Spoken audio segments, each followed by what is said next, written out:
Welcome to today's show. We are going to be mixing it up a little bit today. We're going to be doing an audience Q&A whereby some of our listeners have emailed in questions that they want to know the answer to. This is cool. I'm excited about this. A little bit different. Yeah, a little bit personnel. Yeah. I love I hope it. they don't ask anything too personal. When was your last cycle? Oh, I talk about that all the time. Things like that. There's a lot of questions for me that are not off limits, Easy and breezy. I feel like you're the same. Like just to name one, I think when I first was diagnosed with my illness, having the doctor ask me questions about my poop was horrifying. Like Oh I my was like, goodness. oh Yeah, my God, wasn't it I just? can't talk about that. And now it's like I talk about poop every day Yeah. Yeah, I remember with that my vividly. clients. Yeah. I think my boyfriend at the time was in the room with me and I just felt utterly like mortified. I think I was like, yeah, late teens, early 20s, and I was just dying inside. I don't want to Yeah. discuss the texture of my poo. Can't ask me that. Next question. Yeah. Okay. So to start with, how did you two meet and decide to start a podcast together? Ooh, that's a good one. It was actually through Threads that we met. Mm. And it was actually very funny how that all came to be, and it happened very quickly. I had been thinking about creating a podcast for probably a period of about 2 years. And it was one of those things I was procrastinating and putting off and like, yeah, I'll do it one day. And finally, I got sick of my own procrastination and was like, no, I'm doing it. I'm doing this. And I just randomly put a call out on Threads and kind of laid out what I wanted to do, who I was, what I believed in, what was important to me, and asked if anyone else was interested in the same things and interested in becoming a co host. And the response that I got was absolutely amazing. I had all of these people, different professionals in different fields, um, doctors, naturopaths, nutritionists, holistic wellness practitioners from all over the world that expressed interest, and which was mind boggling that one little post could create a response like that. Mm. And so I jumped on some calls with a few people. And yeah, when Katie and I met, it was just like a instant click, Mm. instant chemistry. We just got along so well. Everything just flowed so quick. And it was just an Love at easy first sight. choice. Yeah. Yeah, exactly. No, it was yeah, it was super cool. You had so many people comment. It was wild, wasn't it? It was it was wild. And that was my first thread that like I hadn't even barely posted anything on Threads at that Mm. point. And so I was absolutely shocked by the algorithm's power to connect me with all of these people around the globe. Mm. Um, and some of those people have actually and will actually become guests on the show Yeah. as well, have expressed interest to come and join us. So that's super exciting. Definitely interesting how you can connect with people in an organic way. A few months later, the show was born. Yeah. Here we are. Here Okay, we are. next question. What's the hardest part of living with Crohn's slash colitis that people don't usually see or talk about? Well, I mean, I would think that most people would think that the physical symptoms and the physical kind of limitations would be the hardest part, but I think that I mean, we speak about this on the show all the time about mindset and um, how being diagnosed with a chronic illness can really like hurt your mindset, Mm. and your like the role that it plays on your mindset, your mental health, I think is Yeah. even more challenging than the physical symptoms, in my opinion. Yeah, because you almost have to grieve your life, don't you? And then you've always got that comparison of before and after if you're not diagnosed as a child. So a lot of people don't really understand that they need to go through that grieving process. Not to say that that's a negative thing at all, but just learning a new way of life that essentially works for you and allows you to still have an amazing quality of life and live in remission. Not that many people get supported in that way. So yeah, I think so many people have a voice now as well, especially on social media. I feel like quite a lot of it is expressed, you know, fatigue being one of them. I feel like there's so many people talking about fatigue, but back when social media wasn't really a thing, that expectation of you still living a life the same way as someone else would who doesn't have a chronic disease was quite pressured, wasn't it? I've just kind of felt guilty a lot of the time if I deep down didn't want to go to something, but I forced myself anyway because I didn't want to let anyone down, because it is an invisible illness, and because you're not in a wheelchair, everyone's like, oh, she's fine. So I think, yeah, I think a lot of people don't talk about the mindset or the grieving process as much as they should. I mean, GIs especially don't, do they? It's all physical, data driven conversations, not necessarily about your quality of life or the psychological aspect of it at all. Yeah, and how to navigate that, because Mm, I think it well, just the very act of being diagnosed with a chronic illness and being given this name to your condition, being told that there's no cure, you're going to mm, live with this for the rest of your life. You know, your only real option is to take medication. It is so easy in that moment to kind of subscribe to that black or white way of thinking. mm, Like, I'm sick now, and this is my identity as a sick person. And that comes mm, with all of these limitations. And now we're able to have these conversations saying, you know, yes, pacing is important. Yes, learning how to support your body through movement, nutrition is important. And you can really make an impact on your quality of life with these tools. mm, But it's not black or white. It's everybody having to kind of figure out what works for them, mhm. and not just writing yourself off as a sick person. Definitely feeling like I was letting people down, even though I've had, by the way, I've had a serious amount of therapy since then, and that was wrong. But that was definitely the hardest part for me when I was living with active Crohn's, was people pleasing and not wanting to let people down. And I imagine, seeing as I don't have any children, I imagine that is hugely emphasized when you have children that you need to support. Mm. Yeah, yeah, absolutely. That definitely played a big role early on for me because my kids were young when I was still really struggling, and that guilt of limitation. But like you said, being an invisible illness and looking fine, but starting your days doubled over in pain, you know, laying in the fetal position, unable to get out of bed.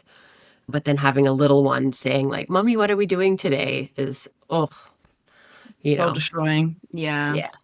Okay. Next one. If you could go back to the day you were diagnosed, what's the one piece of advice you'd give to your younger self?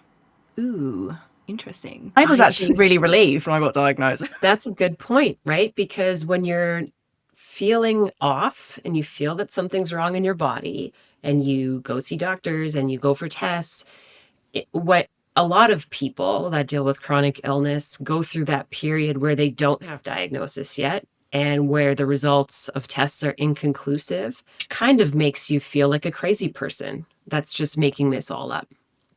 Yeah. Or if they said it's IBS one more time, I was actually gonna lose my shit. Yeah. Yeah. So it took them 3 years to diagnose me. So it was a pretty long time to be suffering from Crohn's unmedicated because the inflammation was just out of control. So I was relieved. Mm.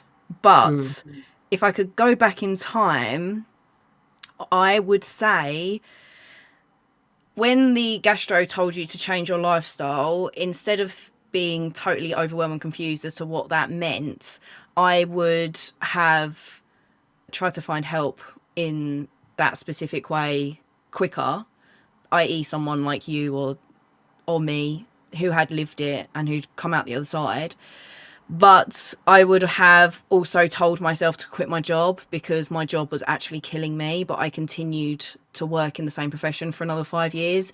And I feel like if I didn't have that horrendous amount of stress on my shoulders, I would have got into remission a lot quicker. So I feel like the pressure from like family or people close to you that make you feel like you can't change massive aspects of your life so that you put yourself on a different trajectory is a big thing. And also you don't want to give up your lifestyle because you become accustomed to it, so it's kind of a scary prospect thinking, well, what am I going to do now? So yeah, that's probably what I would tell my younger self. Yeah, I can relate to that in many ways because I think when I was diagnosed, how old was I? 24-ish. And I think at that time, you just kind of think that you're invincible. You think all of these things that you are putting your body and mind through, all of this stress, not looking after yourself properly, you really just don't think it's going to matter or have a profound effect. You know, one of the things that I say in my social media all the time is chronic illness isn't the end of your story. So that's what I would tell myself, is that just because you've received this diagnosis doesn't mean this is it for you, that you are destined to live a life of limitation and pain and medication and, you know, reactivity. There are so many tools available to help supporting your body through nutrition, through movement, through supplementation, through mindset, all the things.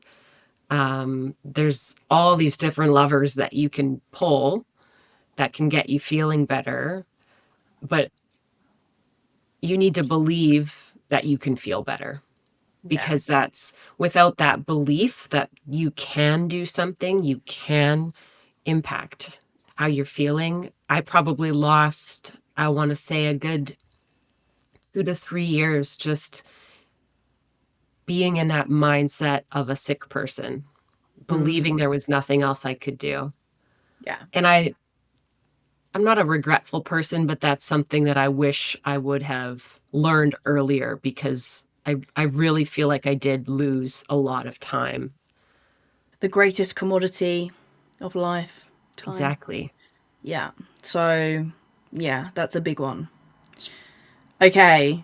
This is an interesting one actually because I don't think we've actually disagreed, but someone's put, have you ever completely disagreed on a topic for the podcast and how did you handle it? I don't think we have we? No, there isn't anything that comes to mind where we've had a complete difference of opinion in anything. Yeah. I feel like we're so aligned. Whenever we come up with new ideas, the other one's just like, yes. Yeah. Yeah, we're kind of just egging each other on all the time. One thing Yeah. that I would add though to that, or comment on, is you have helped me to view things in a different light at times. So, as I was just saying, I definitely went through a period of time after my diagnosis where I kind of bought into the limitations and stopped doing things that I used to love doing. And I was just writing a post about this actually. I used to be a runner. I've been a lifelong runner. I used to run marathons. And I stopped running for quite a few years after my diagnosis because I believed that I couldn't run anymore because I had this diagnosis. And watching you in your journey and your relentless pursuit of your passions when it comes to bodybuilding and pushing yourself physically has inspired me to start pushing myself a little harder when it comes to movement. Oh, I love Um, that. I didn't know that. yeah, because I definitely think that although I learned that it's important to rest and listen to your body, you've helped me see that movement is medicine as well. And it's not just about resting, although that's important when that's what your body is calling for. But movement is medicine, and leaning into that, and especially those things that I love to do, is really important. So, I love yeah. that. Yay. Yeah, I think using movement to your advantage is a massive one, and not necessarily moving your body to the extreme of just completely ignoring how you're feeling, but moving your body to, yeah, help the way that you feel. So important, and a massive pillar in the healing journey. So I'm glad that I could do that for you. Yeah. Yay. That makes me happy. Okay, what's your go-to comfort meal when your gut is flaring or you're feeling run down?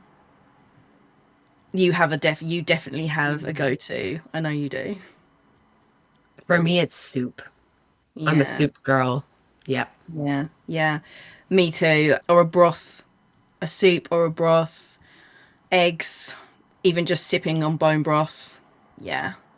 There's something about, and it's funny because there's something about even making soup that feels like a warm hug to me when you're feeling run down in one way or another.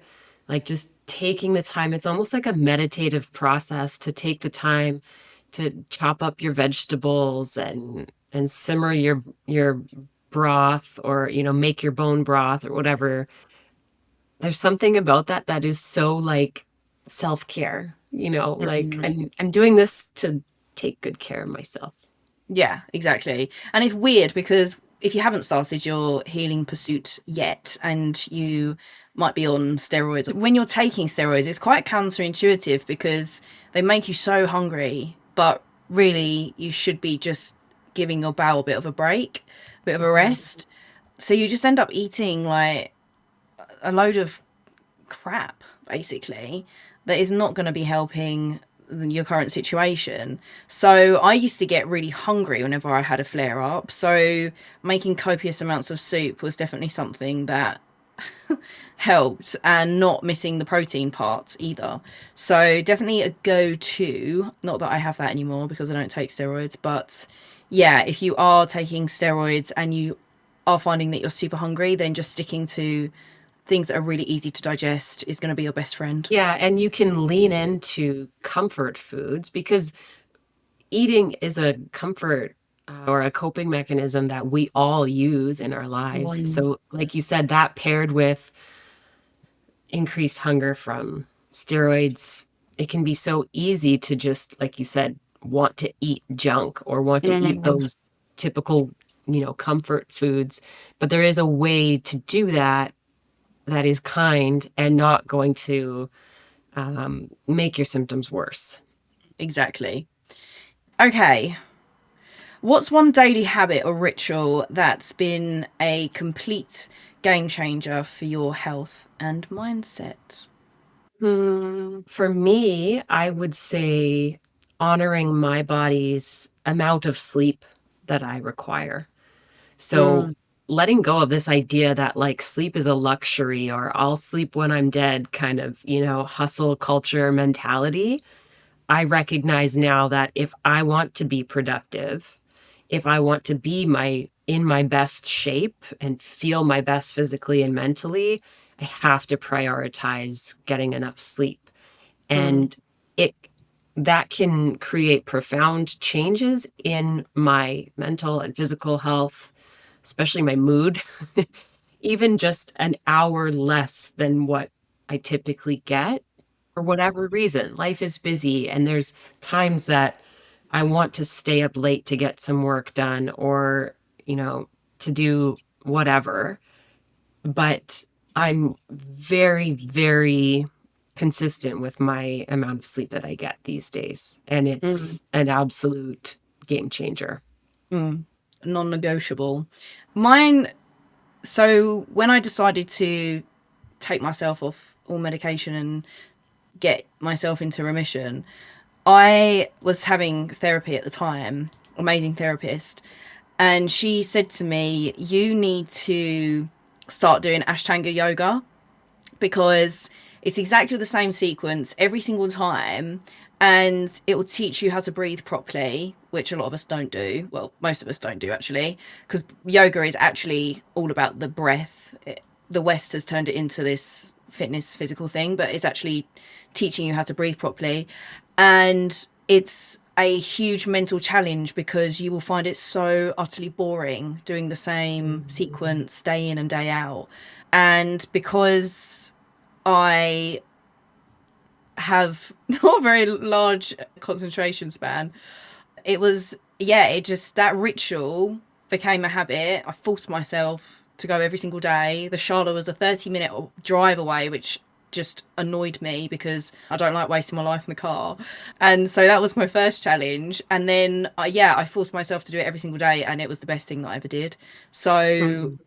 I think learning what these rituals are that will genuinely like again change your trajectory and making them a habit and making them a habitual practice that you do every single day, boring as it might be, it will change your life. So yeah, I'd say that was mine. That was the contrast you needed because Yeah, you're such a go-getter and you're a person who pushes yourself so hard in your work, in your workouts. So yeah, that idea of slowing down, and as you say that, I'm thinking about all the people that I know that have said, "Oh, I can't do yoga, it's too slow for me." yeah. And that just makes me react with, if you feel it's too slow, that's probably exactly what you need. Yeah, exactly. 100%. I couldn't have said it better myself. And one of my best friends is the most amazing yoga teacher. And she's done a lot of the yoga on my app for clients. And she said exactly that. It is purposely challenging because it is so slow. That is the challenge in itself, like teaching yourself Mhm. how to slow down. And from living such a fast paced life, it was the one thing that just broke the cycle.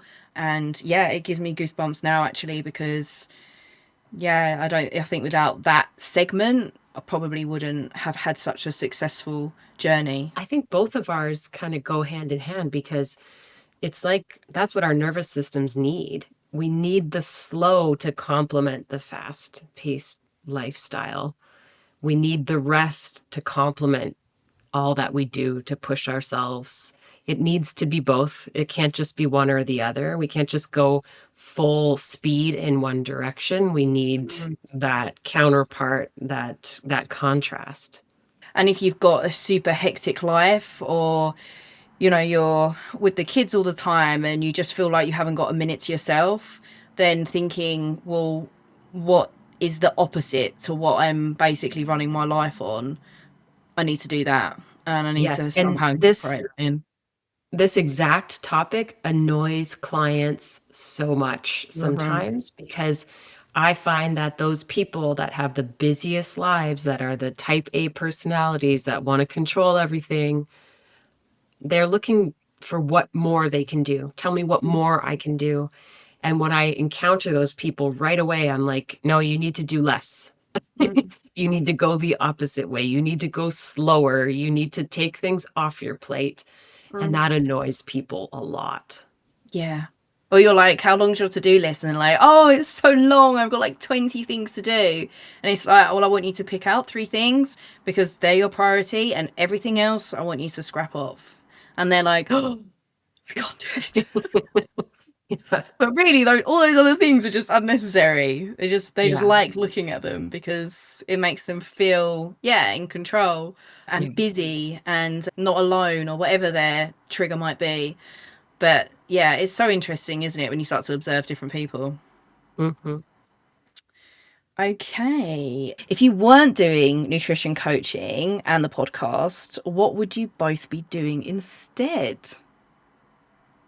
Do you think you'd still be a Well, tattooist? Yeah, probably. So I I was a tattooer for 15 years, and I didn't start learning about nutrition until I was faced with my illness, and it pushed me down that trajectory of wanting to learn how to better support my body and help others support their body. So that was something that I started. I went back to school while still running my tattoo shop and continued to do both for many years. So I think that that would likely be where I would still be Mm, in the tattoo yeah. world. Yeah. I actually studied architecture. I didn't know that. Yeah. Yeah. I Hmm. wanted to be an architect. So would I be doing that though? Because I studied I studied architecture, but then I went into banking. So I don't know if I would be an architect or whether I would still be in sales. But if I was still in sales, I would probably be in a seriously bad way. So Mm. yeah, it's an interesting one. I think probably if I was talking about like passion, I would be an architect. Yeah, because I love art and drawing and designing houses and stuff. So yeah, that would probably be where I would be at. Yeah. It's hard when you're a multi-passionate person because you just want to do all the things. You have so many interests and I just want know. to do everything. Another thing that I think of often is lives that I have led, but then walked away from. Like, I don't know if you feel this way with your sales career, but like when I think about my time in the military and what that was and what that Mm. looked like, it when I look back to it now, it feels like it was a whole other life.